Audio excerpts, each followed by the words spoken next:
was clearly the best running back of the 70s. So if you sort of realize that he's the best running back at a time when the most important part of the offensive game is running the football, I think you could easily argue that O.J. Simpson is the most valuable player of the 70s for the entire league. Every time he ran the ball, it was almost like the Bills' equivalent of throwing the ball deep. It might not work, but if you made a mistake, they would score. You know, when you're fresh in the game, early in the game, you got a lot on your mind. You're thinking of the game plans. You're thinking of things that you saw. You've been watching it on film all week. As the game goes on, you get tired and you stop thinking so much and you start reacting. It's like putting things in that computer. You just push a button, you get the ball, and you go. I've seen footage of O.J. Simpson running the football dozens and dozens and dozens and dozens of times, and I can't, for the life of me, even remember the number of the guy handing him the ball. He had no element of surprise. He had no passing game to sort of change the way defensive played him, and he was incredibly effective. He was not going to play in a Super Bowl. There was no shot. So he has this game on Thanksgiving where he rushes for 273 yards, proof that the best football player in the world is just sort of being wasted on this team going no place. On Thanksgiving 1976, Buffalo's quarterback completed 4 of 21 passes for 29 yards. O.J. Simpson ran 29 times for a then single-game record 273 yards in defeat. I tell you, they're behind on the scoreboard, but you get the feeling they've won something here today.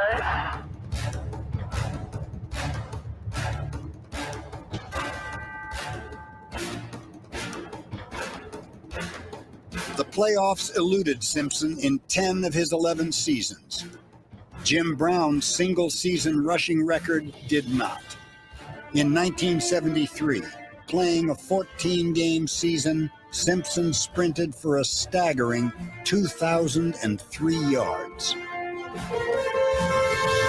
Gaining 2,003 yards in a 14-game schedule is substantially more impressive than Eric Dickerson's best season or Barry Sanders' best season or Terrell Davis's best season.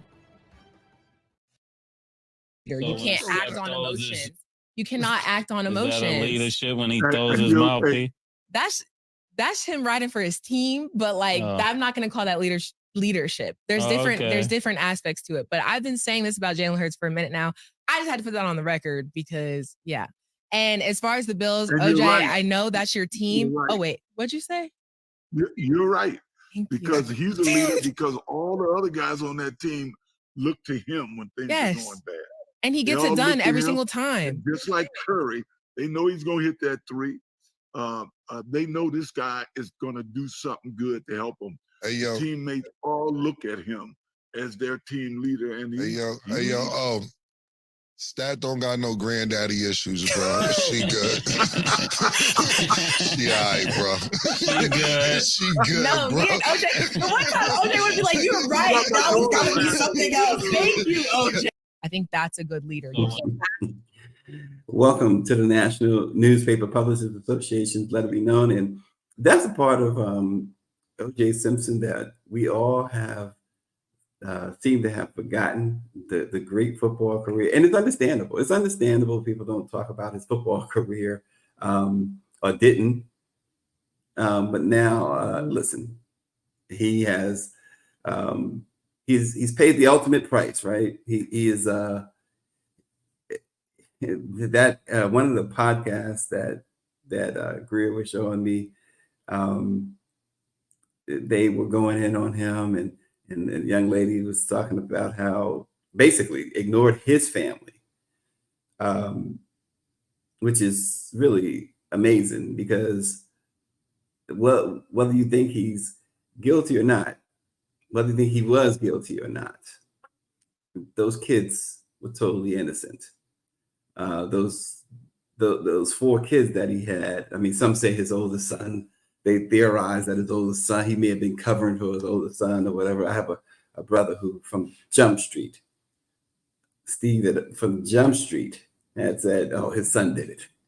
I'll never forget that. But regardless, to brush off the fact that, excuse me, his family, his children were with him as he died.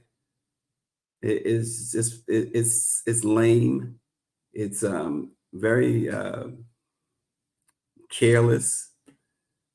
It speaks to and it was a Black woman who mentioned that in the program, but it's just it's about self-hating. You know, what makes your life better because you put this man down, because you put his kids, you threw his kids under the bus. They did not matter.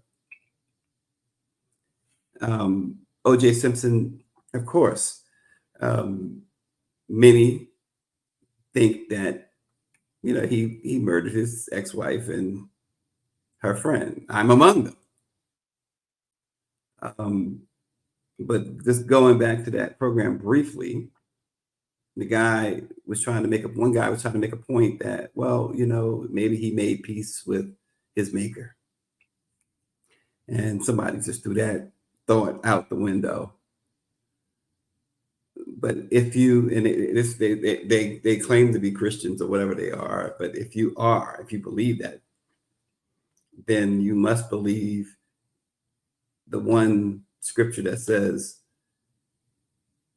death acquits you of your sins, of all your sins. And so anyway, with that being said, O.J. Simpson at 76 years old, perhaps arguably the greatest running back in NFL history, a guy who parlayed, one of the first or among the first ex-athletes to parlay his athletic greatness into Hollywood. You remember OJ in the Naked Gun series. You remember OJ in the Hertz commercials. Everybody remembers him running through airports in the Hertz commercials. I mean, it was an exciting thing to see. And of course, on NBC Sports as a commentator, he was again one of the first ex-athletes to do that. And a former athlete, another former athlete, had some very harsh words on Twitter. Caitlyn Jenner, the former Bruce Jenner, simply tweeted, "Good riddance, O.J. Simpson." You know, Caitlyn is a person without a country and has lost all sense of all forms of stuff. Has no corner to go to anymore. Has ticked off everyone, including the community that she supposed to represent now. An ardent MAGA supporter. It's so interesting. Pound 96 says Caitlyn Jenner looks like Mrs. Doubtfire. It's so interesting that in a couple of weeks, the White House Correspondents Association dinner is going to take place. And last year, I remember standing at the threshold, the doorway of the Capitol Hilton as I waited for Dr. Chavis, and who walked in? Caitlyn Jenner. And I'm not just saying this because of what Caitlyn Jenner said about OJ, but of all of you, everyone's dressed. It's tuxedo night, it's black tie situation. And of all the people, everybody's smiling and laughing. This person, this individual comes in scowling, looking extremely unhappy in a very festive event. And when Caitlyn went to her seat, which was not far from where Dr. Chavis and I are sitting, the whole night. It was laughing. It was a great night. Not this individual. So you're talking about a miserable individual. So you expect misery to desire company. And so the tweet is understandable when you consider that. But we know as Black folks, OJ never embraced the Black community. We know that. We know that he made a hard stand. He didn't want to get involved in what his peers at the time, the Jim Browns of the world and Muhammad Ali's, Jesse Owens, what they were doing to advance the cause of African Americans. And of course, a lot of Black women, Black men remember that he had a Black wife with 2 beautiful Black children and proceeded to hire an assistant, a young assistant who he started having relations with. And then left the wife and married the assistant named Nicole Brown. And so his connection to the Black community was further severed. But yet and still, he's undeniably Black. He just lived a certain privileged life up until the murders of his ex-wife and her friend. And so people say, well, and you hear these folks talk about him, and now everybody's feeling even more free to say, yeah, we knew he did it. But the thing about it, we saw the celebration, and at a later show, as we approached the anniversary, the unfortunate anniversary of that Bronco chase, of that double murder. We'll have more on that later on a later show. But the bottom line is that cheering you saw across the country. David Youngblood says he's convinced OJ did not do it.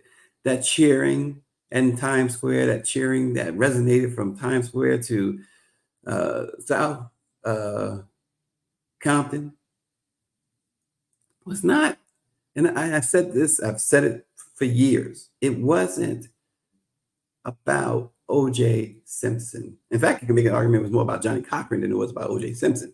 But most importantly, it was about finally somebody who looked like us.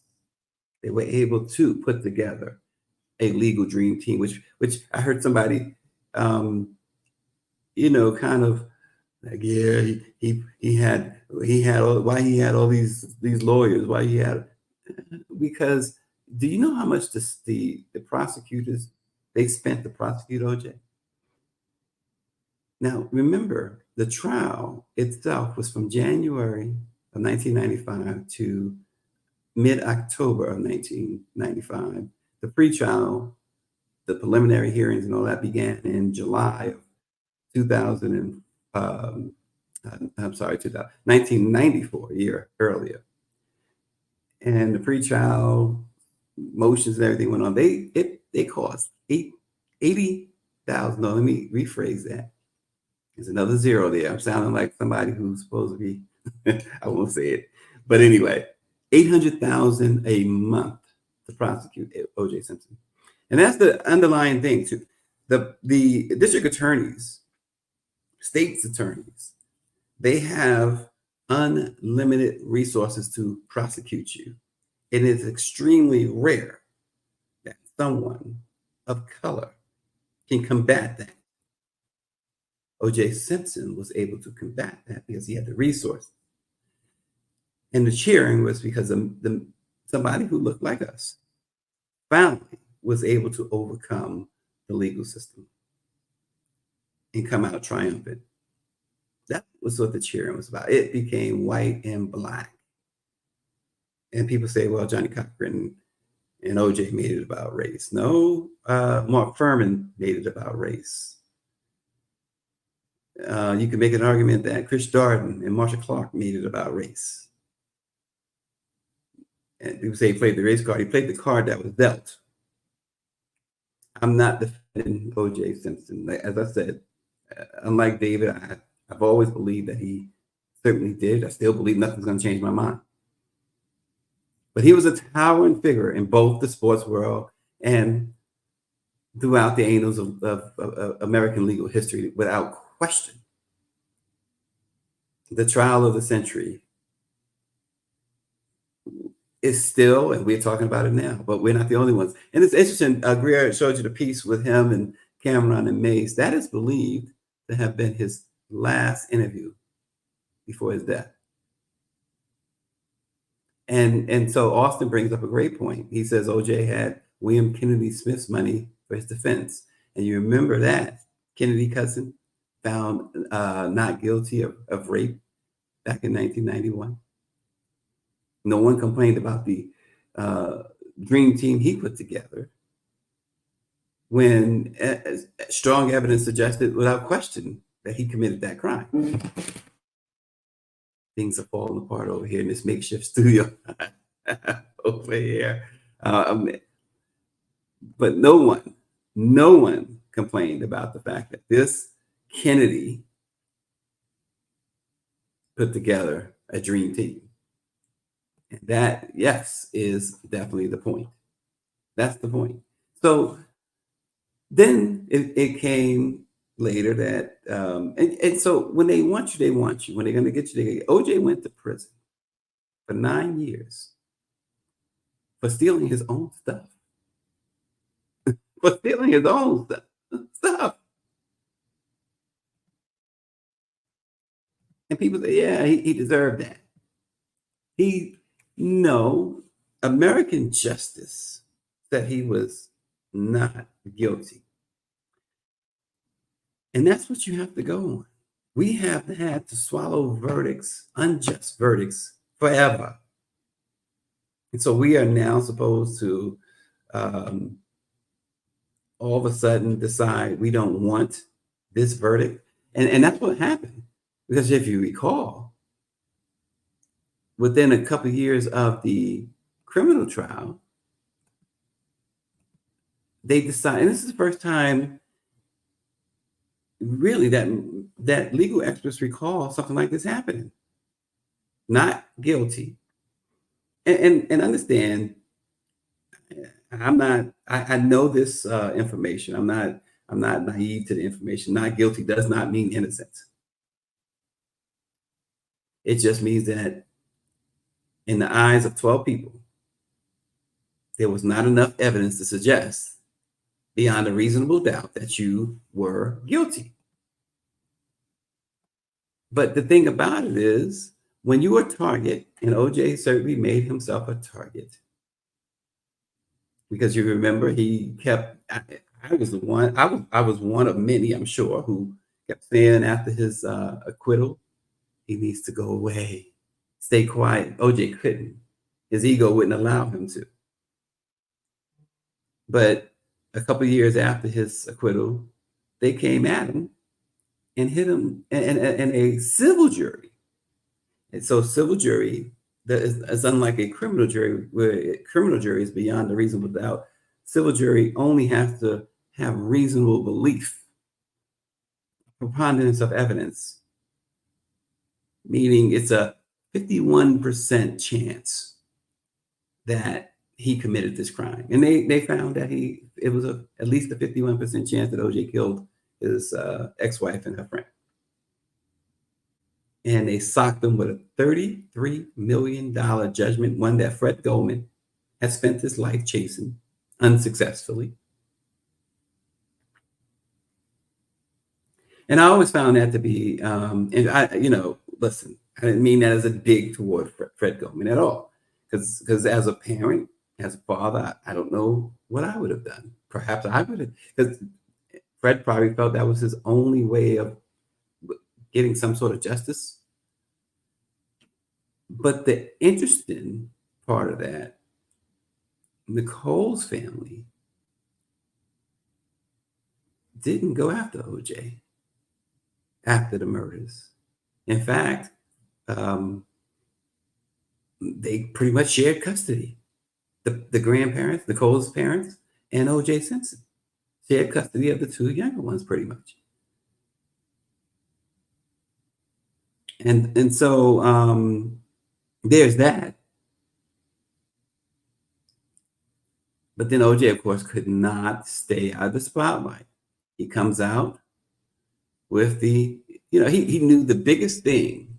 He figured out how he could make a boatload of money because NBC wasn't touching him. No networks was going to touch him again. Certainly no more commercials. That was over with the moment that they put the cuffs on him. But OJ decided to do a documentary in a book called If I Did It. That only added more fuel to the fire. The Goldman family seized the book, which I thought was interesting, and they decided they wanted to sell it and get the profits from it.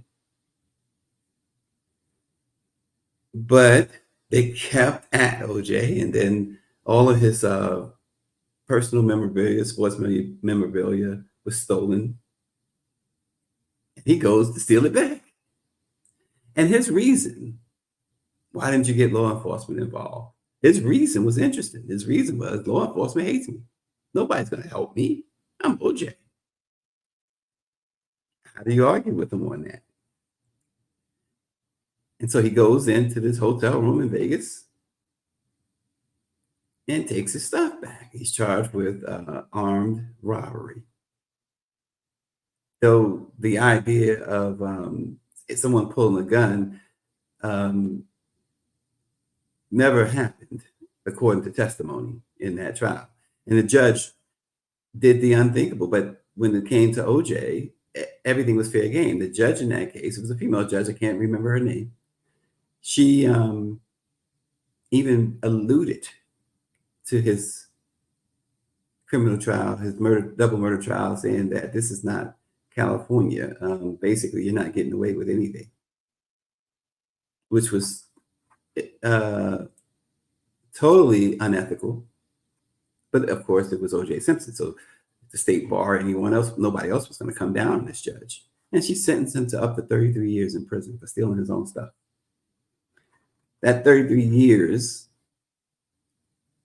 everyone knew, was all about trying to sentence him for a murder he was acquitted of. After 9 years, though, he was released. And this time, OJ laid low, pretty much. I mean, he would pop up on videos, on social media. Folks would, everywhere he went, to a bar, to a restaurant. The amazing thing, go back and look if you don't, if you think I'm overstating this, because I'm not. In fact, I might be understating it a little bit. Women galore and white women were surrounding OJ everywhere he went. This is as recent as last year. This is after he did the 9 years in a Nevada prison. Golf course. Always finding these women, pretty much young and middle-aged white women. There was one one piece of footage I'll never forget.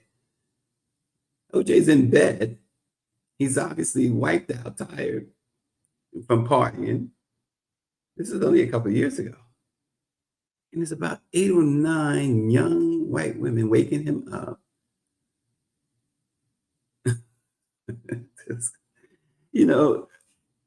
But yet people are going, these folks, they get in front of a camera and go in on him.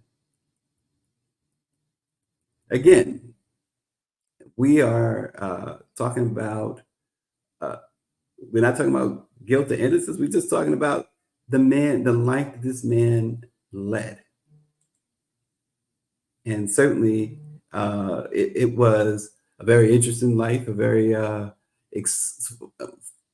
exciting life up until the murders. But this guy is perhaps the most polarizing figure in American pop culture. And you know, his story began in San Francisco, 1947. He was born July 9th. And of course, he rose to prominence at the University of Southern California, where his skills, his greatness as a college football star, he burst into the national spotlight. And we saw that footage. In 14 games, 2,000 yards. And his defeating almost single-handedly the arch rival UCLA is legendary. And he was the first pick in the draft in 1969, the Buffalo Bills.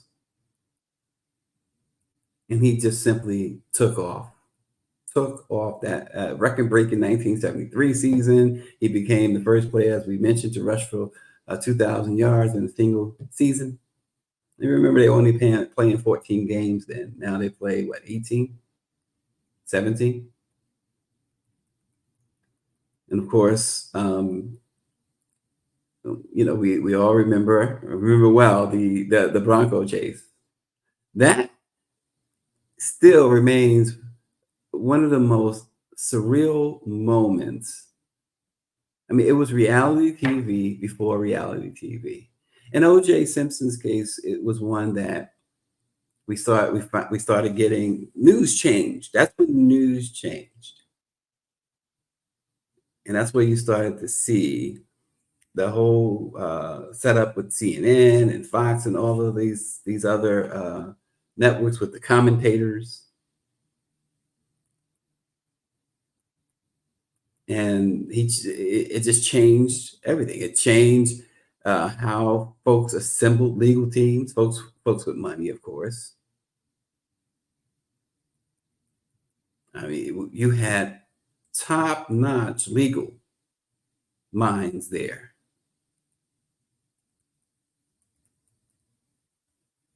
So, O.J. Simpson, 76 years old. What a story. When that news broke, I was like, oh gosh, people are this is going to be interesting. This is going to be interesting to see the response to O.J. Simpson's death. And we have certainly seen it. We've seen folks just say the dumbest things, the most insensitive things, and we've seen folks really break it down for what it really is. It's a moment in history. It's a moment in American pop culture history. And folks have all these years later, 30 years later, cannot stop talking about the O.J. case. All these documentaries and movies, series, they won awards because America and American justice has been smitten with the O.J. case. It's been one of those things where when you look back and you look at, it's particularly Black celebrities, and I thought, and again, this is not a testament of anybody's guilt or innocence, but I saw it play out in the Bill Cosby trial, where you had a judge who said, we're not going to repeat O.J. here. You almost saw it play out in the Michael Jackson trial in 2005. But yet, as we mentioned, the Kennedys and Kennedy Smith there, William Kennedy Smith and the Kennedys and all the trouble that they continue to get in. You remember Ed Kennedy, Ted, Chappaquiddick. That's all you have to say is one word, Chappaquiddick. Robert Blake, this was happening during the whole run up to the Michael Jackson trial. Robert Blake, remember him? Beretta. Don't do the crime if you can't do the time. Blake was on trial for killing his wife. They had a murder weapon, which they was at a restaurant. He allegedly dumps the murder weapon in a nearby trash can. They find it. He goes on trial, and they bring out how he had allegedly tried to hire folks to kill her. Found a murder weapon, his prints allegedly on it. He was acquitted right there in California. Acquitted. Same lawyer Michael Jackson had. Mike Tyson went to prison for, if you remember,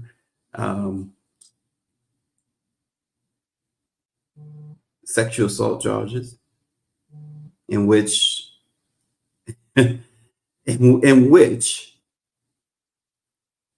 allegedly there was no DNA, in which the alleged victim testified that she went up to his room. They were going to go out. They got a little cozy, her words. She decides to go in to the bathroom. She says, this is her testimony, to remove a tampon.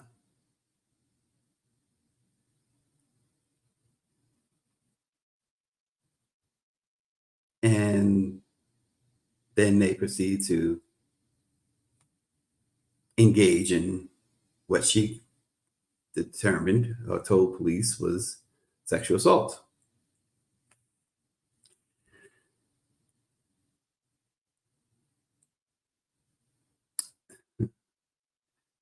So again, as you think about these things, this is why O.J. Simpson drew such a response from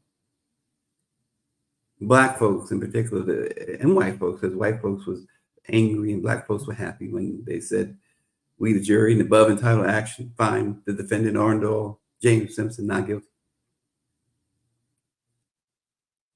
Far too many times, far too many.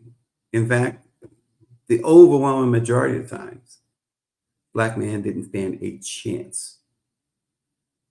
And of course, Rodney King and that situation. No, one talks about that.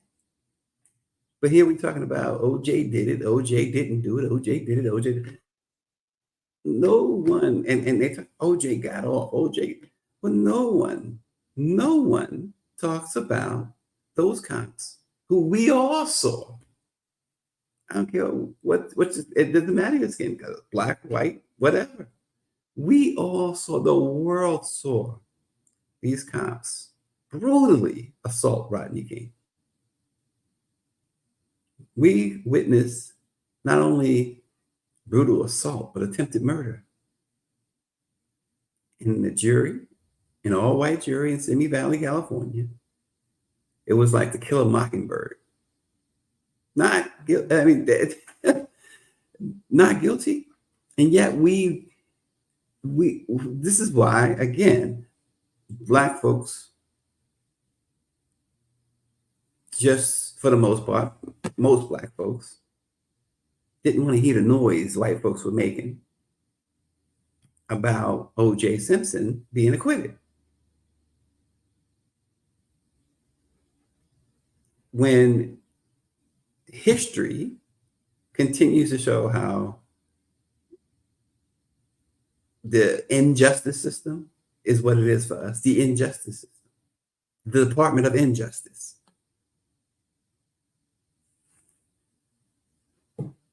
Michelle Madison says, I do feel sorry for his children and grandchildren. They are going to pay the price for his wrongdoings. I hope that I don't see a GoFundMe request to bury him. He only paid a fraction of the money that he owed for the civil trial. I don't think you'll see a GoFundMe. OJ was very well off. OJ Simpson, say what you will about him, very smart, money guy. is that his NFL pension continues to pay him $25,000 a month. And again, O.J. Simpson retired from the NFL decades ago. His SAG, Screen Actors Guild pension continues to pay him.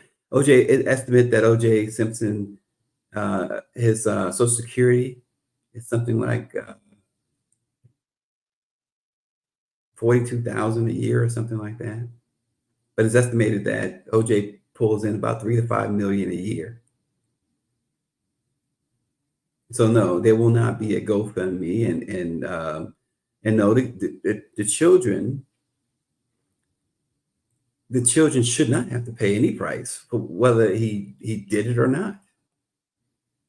The children had nothing to do with that. And yes, Power 96, we remember well the Time magazine cover in which they made OJ darker. See, to some that escapes them, but we all know that that was all part of and continues to be a part of the ammunition that is used against Black folks, the media.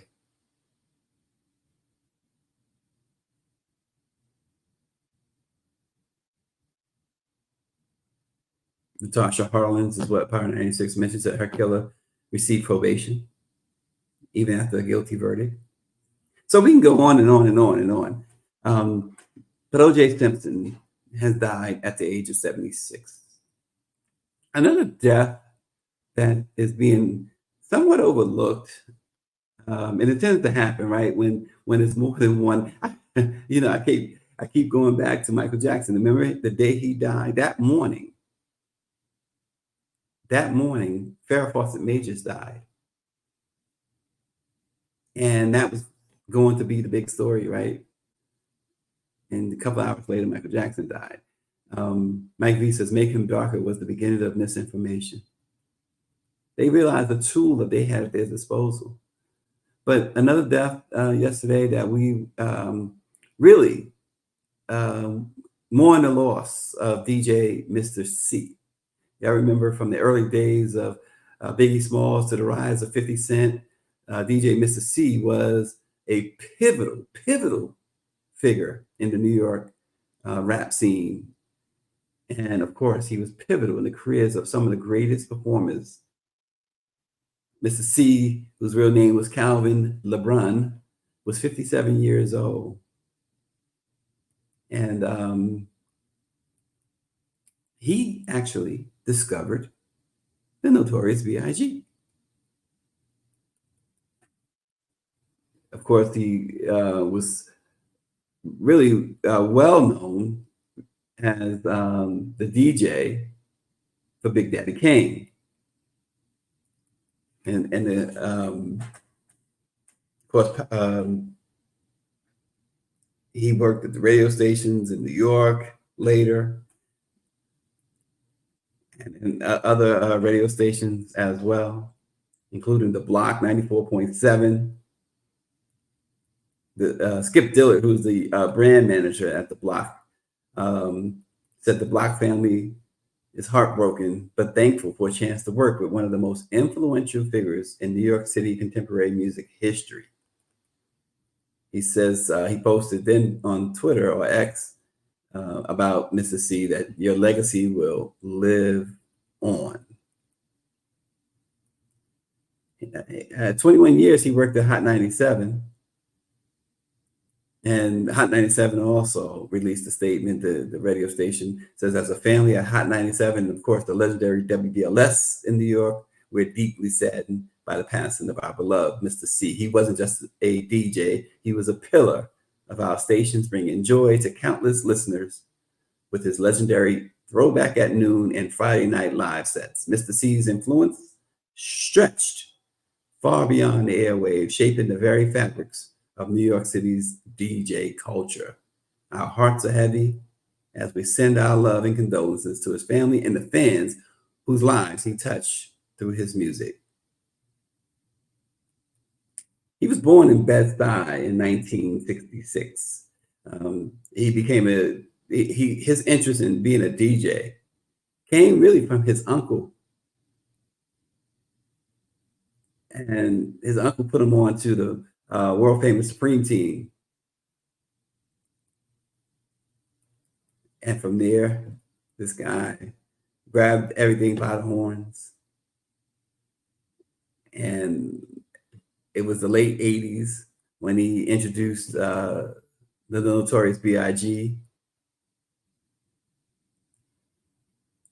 He executive produced Biggie's 1994 classic, Ready to Die album. And he said later of Biggie, he said, I knew he was dope. I didn't think he would become what he would before dying. All I did at the time was try to get anybody and everybody to listen to him. And he also helped launch the careers of Jay-Z, Alicia Keys, and 50 Cent.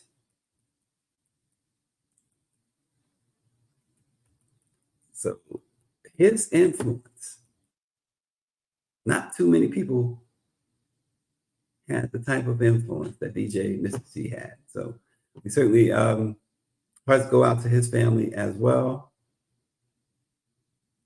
Just too young, too young. Do you know, I'm in the do you know segment now, that last year, American taxpayers paid the federal government over $2.18 trillion in personal income taxes. So that money under Power 96's mattress, I don't know, I'm going to have to talk to the feds about you need to pay taxes on some of that money because everybody else is paying taxes. On average, the average American, I should say, is estimated to pay $524,625 in taxes throughout their lifetime. That accounts for about 35% of their estimated lifetime earnings, which is averaged out to about $1.5 million. And if you live in Jersey, if you've been living in Jersey, that's when you pay the most in lifetime taxes at about $987,000. DC is second at $884,820 is what taxpayers in DC are expected to pay over a lifetime. And DC is truly taxation without representation. And I want to just go back a minute because I missed this comment, and I think it's important I think it's a very important comment Mike V brought up. Mr. C, he says, and DJ K Slay, Black men not reaching the age of 60 is a big concern. It really is. It really is. Now, if you want to live in places like West Virginia, the average tax burden over a lifetime is about $358,000 in West Virginia. Only certain people can live in West Virginia. Oh my goodness. But you know, income tax is the primary contributor to the lifetime tax burden for most Americans, with the average individual expected to pay about $270,414 in taxes on their earnings alone over the lifetime. Additionally, you know, there's taxes on property ownership, car ownership, and everyday expenses, which contribute to the overall tax burden. If you live in like New York, New Jersey, Connecticut, the tax liabilities are just tremendous. Whereas, like we said, West Virginia, Alaska, not necessarily states that people want to flock to. That's where you get, I guess, a break when it comes to taxes. Like, wow. Death and taxes, you remember that? It's the only thing that's guaranteed. Or as like our parents and grandparents would say, the only thing that you have to do is stay Black, pay your taxes, and die. That's it. That's it. Some people didn't. Some people chose not to stay Black, though. Let me tell you about that. Oh boy. So on Monday, Donald Trump becomes the first ex-president, sitting president, etc., in U.S. history to stand trial in a criminal matter. Think about it. When Gerald Ford pardoned Richard Nixon in 1974, that averted a potential trial, criminal trial for Richard Nixon. But Gerald Ford, when he did it, he cited this desire to keep the country calm. He's prosecuting Nixon, Ford said, would inevitably plunge the nation into a bitter, polarized divide. He said at the time that my concern is the immediate future of this great country. In the half century since Ford announced that pardon, other nations have charted a different path. They've prosecuted former presidents or prime ministers in places like France, Brazil, South Korea, Israel, and elsewhere for numerous alleged crimes. Among the crimes, embezzlement, corruption, election interference, and bribery. But yet we keep hearing that this is political. What this is, and Trump himself said, why did they wait 3 years? They could have done this 3 years ago. Yeah, they could have done it 3 years. They should have done it 3 years ago. But on Monday, they will begin to do it. So other nations that have punished political heavyweights include Russia. Alexei Navalny, who everyone remembers him, one of President Putin's fiercest domestic critics. He was sentenced to 3 decades in prison and died just 2 months ago in a remote penal colony, died under, of course, very suspicious circumstances. In China, President Xi's chief political rival was sentenced to life in prison on corruption charges just 4 years ago. But it happens in liberal democracies as well. Former French President Nicolas Sarkozy, who was president from 2007 to 2012, kept saying he was innocent while being tried for corruption and illegal campaign funding. He like Trump, just disparaged prosecutors and judges.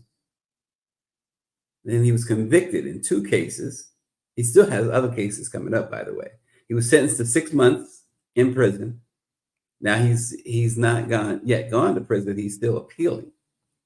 But he also has a 3rd case which goes to trial next year. He allegedly accepted illegal campaign funds from Muammar Gaddafi in 2007.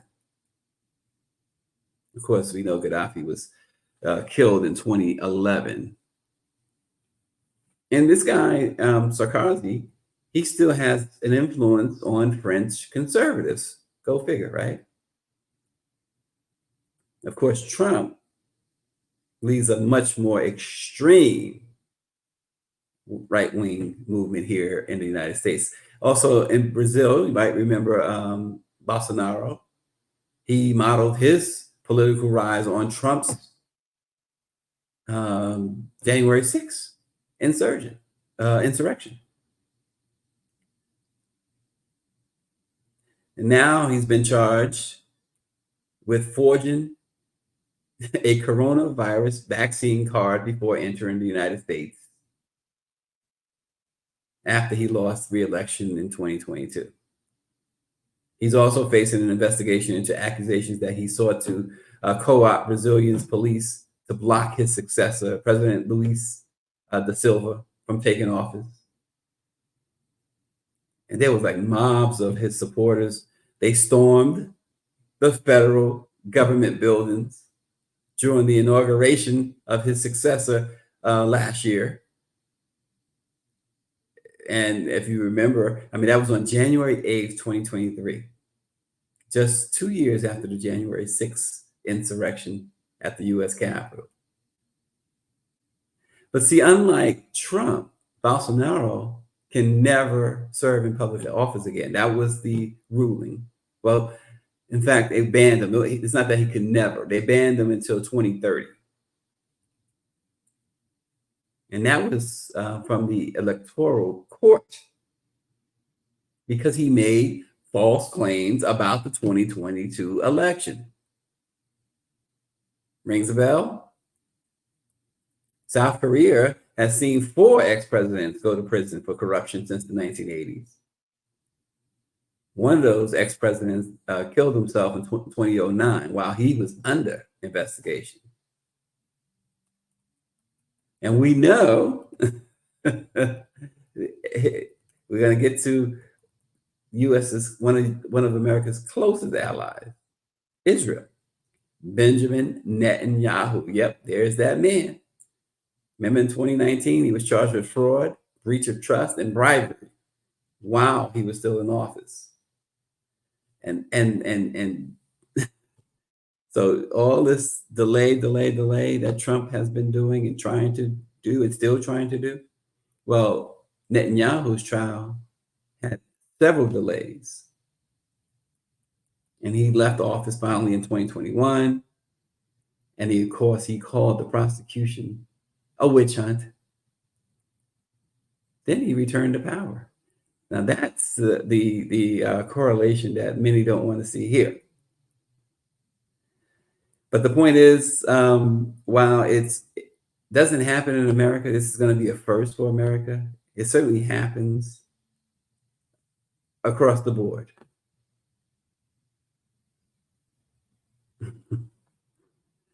And Six says, speaking of Trump, OJ and Trump are good friends. OJ went to his wedding and they took several pictures together.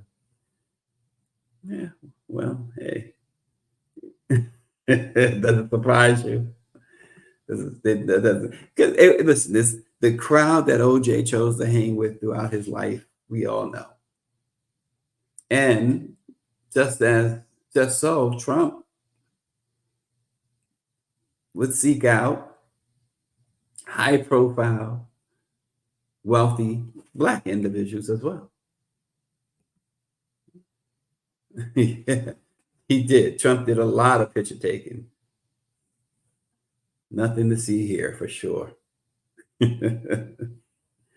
So we'll see. So Monday in New York, Alvin Bragg and his crew appear to be ready. It seems to be go time. The first criminal trial of an American president begins in, of all places, the heart of the world, the Big Apple. And the world will be watching. We will see you then. We'll see you next week. Everybody have a safe and fun weekend if you can. I'm going to have fun. I'm going to have my grandkids. And we're going to have a whole lot of fun. So we'll see you then. All right. Stay tuned.